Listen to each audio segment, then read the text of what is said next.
अस्सलाम वालेकुम, welcome to all again at Khadim official. और आज हम पढ़ने जा रहे हैं कि मॉलिक्यूलर मास क्या होता है। लास्ट टाइम हमने डिस्कस किया कि एटॉमिक मास क्या होता है, atomic number, gram atomic mass, gram molecular mass, gram formula mass. Today we will discuss about what is molecular mass. Let's student देखें the sum of atomic mass of all elements or atoms present in one molecule of molecular substance। किसी भी molecular substance में या one molecule में, एक molecule में जितने भी एटम्स हैं उनके एटॉमिक मास को हम सम करें और एक्सप्रेस करें AAU के अंदर, उसी को हम कहते हैं मॉलिक्यूलर मास। देखें एटॉमिक मास जो होता है किसी इंडिविजुअल एलिमेंट्स के लिए होता है। कोई अलग एलिमेंट हो, कोई एटम हो, सपोज हमारे पास हाइड्रोजन है, हमारे पास सोडियम है, हमारे पास नाइट्रोजन है, हमारे पास ऑक्सीजन है, तो ये इंडिविजुअल एलिमेंट्स जो होते हैं इनका होता है एटॉमिक मास। जब टू और मोर एलिमेंट्स कंबाइन होते हैं तो उसको हम कहते हैं मॉलिक्यूलर मास।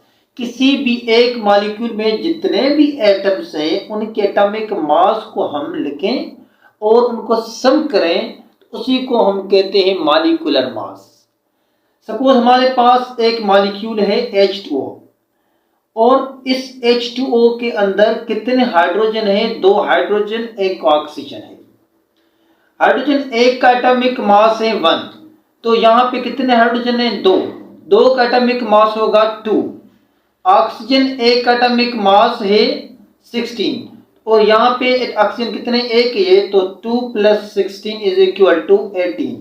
तो मॉलिक्यूलर मास क्या आया सब्सटेंस का? 18।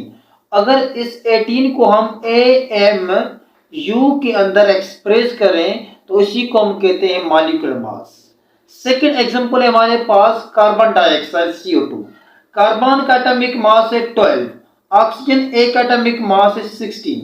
यहाँ पे कार्बन का 12 + 16 एक का मास है। ऑक्सीजन कितने हमारे पास? 2 ऑक्सीजन है। 2 16 × 2 = 32 + 12 = 44। इस 44, ये जो 44 है ये क्या है? मॉलिक्यूलर मास है इस कंपाउंड CO2 का।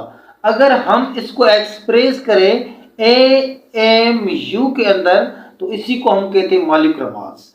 एक और पॉइंट ध्यान में रखें कि जो मॉलिक्यूलर मास होता है वो हम यूज करते हैं कोवेलेंट कंपाउंड्स के लिए। कोवेलेंट कंपाउंड्स क्या होते हैं? वो कंपाउंड्स जिनके दरमियान कोवेलेंट बॉन्ड हो, तो उसको हम कहते हैं कोवेलेंट कंपाउंड्स। मींस या वो कंपाउंड्स जो कोवेलेंट बॉन्ड की हेल्प से बने हुए हो, तो उसी को हम कहते हैं कोवेलेंट कंपाउंड्स। तो ये था हमारा आज का लेक्चर और यहाँ मैं होमवर्क दे रहा हूँ आपको।